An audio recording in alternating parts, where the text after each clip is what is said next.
తెలంగాణ ప్రభుత్వం గిల్లి కజ్జాలు పెట్టుకుంటోందన్న ఏపీ ముఖ్యమంత్రి శ్రీ చంద్రబాబు నాయుడు గారి వ్యాఖ్యలు సమర్థిస్తారా అంటే 71% మంది అవునని 29% మంది కాదంటున్నారు. చెప్పండి శివరాజ్. ఇప్పుడు హలో, ఒక్క నిమిషం, ఒక కాలర్. హలో రవికుమార్ గారు, నమస్కారం అండి, మాట్లాడండి. పవన్ కళ్యాణ్ గారి వ్యాఖ్యలు మీకు ఎంతవరకు సంతృప్తినిచ్చాయి? పవన్ కళ్యాణ్ గారి వ్యాఖ్యలు మీకు ఎంతవరకు సంతృప్తినిచ్చాయి? మాట్లాడండి. రైట్, మాట్లాడండి. నమస్తే, మాట్లాడండి సార్. ఇక్కడ ఇప్పుడు సెక్షన్ 8 గురించి పవన్ కళ్యాణ్ గురించి జరుగుతుంది. ఇప్పుడు ఒక మాట అండి, సెక్షన్ 8 పెట్టే ముందు ఇప్పుడు సెటిలర్స్ వచ్చిన ప్రాబ్లం ఏముంది? నేను హైదరాబాద్ లో సెటిలర్ని. ఓకే, ఇప్పుడు ఇదే సెటిలర్స్ యాక్చువల్ గా యాజిటేషన్ జరిగేటప్పుడు ప్రాబ్లం ఫేస్ చేశారు. ఆ టైంలో ఏ పార్టీ కూడా ఏమీ యాక్షన్ తీసుకున్నారు. ఇప్పుడు అంతా సెటిల్ అయిపోయి అంతా స్మూత్ గా రన్ అవుతున్నప్పుడు అనవసరంగా రేట్ చేస్తున్నారు ఆ పాయింట్. ఓకే, నెక్స్ట్ రెండోది, ఇప్పుడు మన పవన్ కళ్యాణ్ గారు ఈ ట్వీట్ చేశారు ఏదో, అదంతా అసలు తీసుకోవాల్సిన అవసరమే లేదు. ఎందుకంటే అది అటు లేదు ఇటు లేదు, ఎటు కానీ స్టేట్మెంట్. అది ఎందుకట్లా అయిపోయాడు ఆయన? టైం తీసుకోవాలి. ఆయన అట్లా అయిపోయాడు ఏంటంటే ప్రశ్నిస్తానని సింహంలా గర్జించిన పవన్ కళ్యాణ్ ఇట్లా అయిపోయాడు. శివరామ్ గారు చెప్పండి. ఆయనకి మనం చాలా ప్రశ్నలు వేయచ్చు మనమే. సరే, ఆ ప్రశ్నలు వేసే టైం లేదు కదా ఆయనకి ఏముంది, ఆయన ఎక్కడో ఉంటాడు, మనం ఎక్కడ ఉంటాం. Right sir. ఇప్పుడు ఇంతకుముందు గౌడయ్య గారు కూడా చెప్తూ ఇది చెప్పినారు, నేను ఎక్కడో పేపర్లోనో టీవీలోనో చూసినాను, చంద్రశేఖరరావు గారు నాకు ప్రాణపిచ్చి పెట్టిండేది తెలుగుదేశమే, రాజకీయ భిక్ష. అదే మరి రాజకీయ భిక్ష. ఎన్టీఆర్ ప్రాణభిక్ష పెట్టాడు, నా కొడుకు ఆయన పేరు పెట్టుకున్నా అన్నాడు. శ్రీహరి గారు వాళ్ళందరిది కూడా దాని నుంచి వచ్చాను. చంద్రబాబుకి భిక్ష, రాజకీయ భిక్ష పెట్టింది కాంగ్రెస్. మరి అదే కాంగ్రెస్ భూస్థాపితం చేయాలని ఈరోజు తిడుతున్నాడా లేదా చంద్రబాబు నాయుడు గారు? రాజకీయాల్లో ఇప్పుడు వాళ్ళ నాయకుడే ఆయన అయిపోయినాడు. రైట్. అలాంటి పరిస్థితుల్లో దాన్ని ప్రత్యేకంగా చూడాల్సిన అవసరం లేదు, చర్చించాల్సిన అవసరం లే. ఈ రోజు చంద్రబాబు నాయుడు గారు నీతి గురించి మాట్లాడే ఆవిష్కారమే లేదు. దానికి పట్టిసీమ ఉదాహరణ 600 కోట్ల రూపాయలు, దాంట్లో ఎక్సెస్ ఆయన 300 కోట్లు ఎక్సెస్ చేసినాడు. మిగిలిన పర్సెంటేజ్ ఆధారాలు ఉన్నాయా? డెఫినెట్ గా సార్, ఆధారాలు చూపించేవాళ్ళు కదా. చూపిస్తాం, టైం వచ్చినప్పుడు ప్రజల ముందు చూపిస్తాము. మేము ఆయన ఇంట్లో వెయిట్ చేసాడు, మేము అట్లా వెయిట్ చేసి ఆ రోజు చేపిస్తాము. ఈ రోజు అదే రాజశేఖర రెడ్డి గారు ఉన్నప్పుడు పిలిచిన కెనాల్ కి కాంట్రాక్టర్స్ కి కాంగ్రెస్ గవర్నమెంట్ లో కిరణ్ కుమార్ రెడ్డి ఉన్నప్పుడు, రాజశేఖర్ గారు ఉన్నప్పుడు రేట్లు పెంచాలా లేకపోతే మేము చేయలేము అని చెప్తే, దాన్ని ఈ రోజు ఈయన 13 నుంచి ఇంప్లిమెంట్ అయ్యేది అట్లా పెంచేసి వర్షాలుగా 15-20 వేల కోట్లు దాన్ని గవర్నమెంట్ మీద పడ్డాను. దాంట్లో ఈయనకి ఏం లేదంటే 30% పెట్టుకున్నారనేది కాంట్రాక్టర్లే అంటున్నారు. అలాంటి పరిస్థితుల్లో మళ్ళీ వీళ్ళకి ఇన్సెంటివ్స్ ఇండస్ట్రియలిస్టులకి ఎక్కడో అప్పు తెచ్చి వాళ్ళకి ఇవ్వాల్సిన అవసరం ఏముందండి? రైట్. 30th ఇక అయిపోతుంది ఇలా మా ఇయర్ ఎండింగ్ అన్నప్పుడు ఇమ్మీడియట్ గా ఫోన్ ఆర్డర్స్ ఇచ్చే అధ్వానంగా ఉంది ఆయన చెప్తున్నంత. ఎట్టి పరిస్థితుల్లో వ్యవస్థ గురించి శ్రీరామరెడ్డి గారు మాట్లాడింది చాలా ఇది. యాక్చువల్ గా రాజశేఖర రెడ్డి గారు ఉండగా ఒక విధంగా చెప్పాలంటే ఒక స్వర్ణ యుగం. ఆయన ఏంటంటే పని చేద్దామనే ఒక ఆలోచన ముందు పెట్టుకుని తీసుకెళ్ళినటువంటి మనిషి ఆయన చేసినటువంటి సందర్భంలో ఆ తర్వాత కిరణ్ కుమార్ రెడ్డి గారు ఇచ్చినటువంటి జీవో కూడా చాలా క్లియర్. ఎందుకంటే కాంట్రాక్ట్ వ్యవస్థ గురించి నాకు పరిపూర్ణంగా అవగాహన ఉంది. కాంట్రాక్టర్ కనుక లేకపోతే కనుక ఈ వ్యవస్థలో మీకు పని చేయడానికి వచ్చేటువంటి వాళ్ళు ఎవరున్నారు?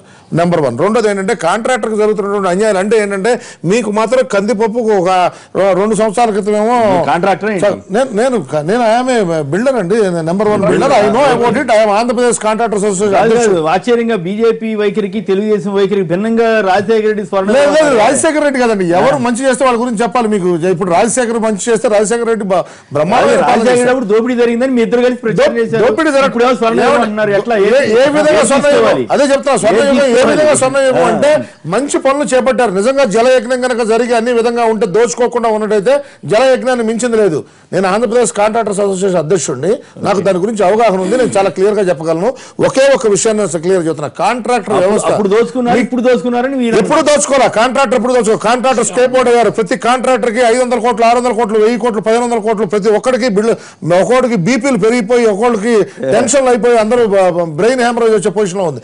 ఇవాళ ఆ రోజు చేసినటువంటి విధానంలో ఇవాళ కనుక వ్యవస్థను కనుక సరిదిద్దకపోతే రాష్ట్రంలో రావాల్సిన చంద్రబాబు గారు విమర్శించారు కదా. చంద్రబాబు ఎవరు విమర్శించినా సీట్ లో కూర్చుంటే కానీ పొజిషన్ తెలియదండి. మీకు అర్థం కావట్లేదు. ఎవరైనా విమర్శించినప్పుడు అయినా కానీ ఇవాళ నేను చెప్తాను, రాజశేఖర రెడ్డి గారు ఉన్నప్పుడు కావాలి, మోడీ గారు ఉన్నప్పుడు నర్మదా వ్యాలీ ఇష్యూలో ఇదే ఇష్యూ జరిగింది.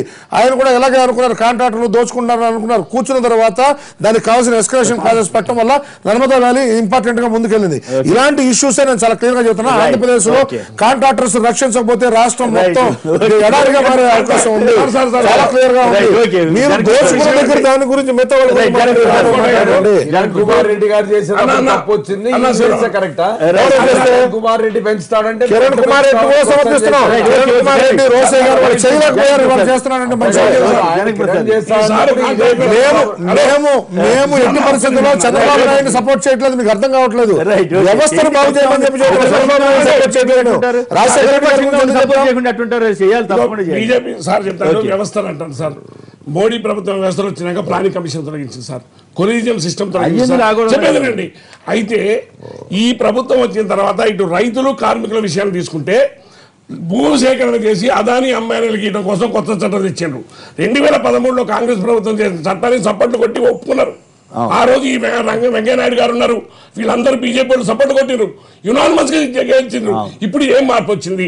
నెక్స్ట్ ఒక రైతుల విషయంలో ఇట్లా చేస్తున్నారు, కార్మికుల విషయంలో మోడీ ప్రభుత్వం వచ్చిన కేవలం మల్టీనేషనల్ కంపెనీస్ కి, బిగ్ బిజినెస్ హౌసెస్ కి, కార్పొరేట్ సెక్టర్ లాభం చేయడం కోసం 10 చట్టాలు మార్పు తీసుకొచ్చి కార్మిక చట్టాన్ని మనం ఏర్పాటు చేసుకునేట్లే కార్మిక సంఘాన్ని. అందులో బయట వాళ్ళు ఉండొద్దు. ఒకవేళ సమ్మె చేస్తే 5 ఏళ్ళు జైలు శిక్ష. 40 మంది కార్మికులకు తక్కువ ఉంటే ఏ చట్టాలు వర్తించవు. వాడు ఫ్యాక్టరీ పని చేసుకొని పోవచ్చు. ఫ్యాక్టరీ పని చేసుకొని పోయిన తర్వాత వాడికి మళ్ళీ ఇంకో ఫ్యాక్టరీకి ఇవ్వచ్చు. ఏమి చర్యలు తీసుకోరు. ఇవాళ మీరు చూడండి సార్, కాంగ్రెస్ నాయకులు ఎట్టి పరిస్థితుల్లో మీ అందరికీ కూడా ఎట్టి పరిస్థితుల్లో మాట్లాడుతున్నారు. 45 కోట్ల మందికి భారతీయ జనతా పార్టీ చేస్తుంది. 45 కోట్ల మంది 45 కోట్ల మంది కోసం ఆలోచన చేస్తున్నారు. ప్రతి ఒక్కరికి కార్మిక చట్టాలు వర్తించాలని చెప్పింది. కార్మిక చట్టాలు మారవకపోతే మంచి రదందు. ఆ కార్మిక చట్టాలు మోడీ గారు ఎవరితో చెప్తున్నారు? కేవలం మేనేజ్మెంట్ రానున్న రోజుల్లో కనీసం ఒక సంఘం ఏర్పాటు లేకుండా చేస్తానండి. అంటే మల్టీనేషనల్ కార్మిక సంఘాలు ఏంటంటే మీరు చేసిన విధానాలు ఏంటండి? 45 కోట్ల మందికి కార్మికులుగా డైరెక్ట్ గా ఉన్న మీ సంఘాలు కార్మికులకు కార్మికులకి డైరెక్ట్ గా న్యాయం చేస్తాను ఉండి మీరు మాట్లాడతారు. వీళ్ళు కానీ మినిమం వేజెస్ కూడా పేమెంట్ చేయట్లేదండి. చట్టం ఏం చేయట్లేదు. పోలీసు వాళ్ళు ఉంటారండి, 7 రోజులు పనిచేస్తారు, 24 గంటలు పనిచేస్తారు. చట్టం ఉందా? Right, okay. తెలంగాణ ప్రభుత్వం గిల్లి కజ్జాలు పెట్టుకుంటోందని ఏపీ ముఖ్యమంత్రి శ్రీ చంద్రబాబు నాయుడు గారి వ్యాఖ్యలు సమర్థిస్తారా అంటే 71% మంది అవునని, 29% మంది కాదన్నారు. SMS పంపిన వారందరికీ కూడా ధన్యవాదాలు. జనక్ ప్రసాద్ గారు, శ్రీ రామకోటయ్య గారు, నారదాస్ లక్ష్మణరావు గారు, శివరామరెడ్డి గారు, తెలంగాణ ఉప ముఖ్యమంత్రి శ్రీ కడియం శ్రీహరి గారు అందరికీ కూడా ధన్యవాదాలు. ఇది నేటి వార్తా విశ్లేషణ కార్యక్రమం.